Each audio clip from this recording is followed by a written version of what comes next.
இங்கே மேக்ஸ்ன்ற ஒரு நாய் தெரியாமல் ஒரு காம்படிஷன் நடக்கக்கூடிய இடத்துக்கு வந்துடுது. அங்கே எல்லா நாய்களும் ஜம்ப் பண்ணுறதை பார்த்த உடனே இதுக்கும் விளையாடணுன்ட்டு ஆசை வந்துடுது. அதனால் குச்சிகளை எடுத்துகிட்டு போய் கொடுத்து எல்லா நாய்களை விட உயரமாக வைக்க சொல்லுது. இதை பார்த்த உடனே ஓடி வந்து எல்லோரும் நம்மளுக்கு கை தட்டணும் அப்படின்ற நினைப்புக்காகவே ஓடி வந்து அதை விட அதிகமாக ஜம்ப் பண்ணிடுது. இப்போ பார்த்தா எல்லா நாய்களை விட இந்த மேக்ஸ்ன்ற இந்த நாய் தான் அதிகமாக ஜம்ப் பண்ணியிருக்கு. இதை பார்த்த உடனே அவரோட ஓனருக்கு ரொம்பவும் ஆச்சரியமாக போயிடுது. அடுத்த ரவுண்டு 4 ஃப்ரெஷ்ஷியை 4 நாய்க்கு தூக்கி போடுறாங்க. ஆனால் அதுங்கெல்லாம் பிடிக்கிறதுக்கு முன்னாடி 4த்தையுமே அந்த மேக்ஸே பிடிச்சிருது.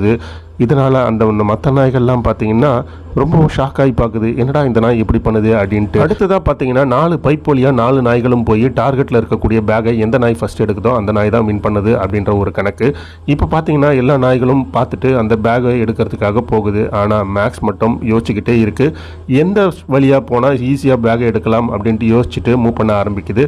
வேக வேகமாக போயிட்டு அந்த பேக்கையும் எல்லா நாய்களுக்கும் முன்னாடியும் போய் அந்த இடத்துல அந்த பேக்கை எடுத்துடுது. வர நாய்களை எல்லாம் மிரட்டி துரத்தி விட்டுடுது. இப்போது வேகமாக பேக்கை எடுத்துக்கிட்டு முதல் இடத்துல பிடிக்கிறதுக்காக வேக வேகமாக ஓடி வந்து முதல் இடத்தையும் பிடிச்சி ஜெயிச்சிருது. இப்போ எல்லாத்துலேயும் ஜெயிச்சு மேக்ஸ் தான் பார்த்தீங்கன்னா முதல் இடத்த பிடிச்சிருக்கு. ஐயோ எப்படா இது, நம்ம ப்ராக்டிஸே கொடுக்காம நம்ம நாய் ஜெயிச்சிருச்சேன்ட்டு ஓனர் ரொம்பவும் பெருமிதமாக பார்க்குறாரு. இந்த விஷயத்தை பார்த்தா மேக்ஸுக்கும் நம்ம ஜெயிச்சிட்டோமா அப்படின்ற நினப்பு வந்து ஆரம்பிச்சிருது.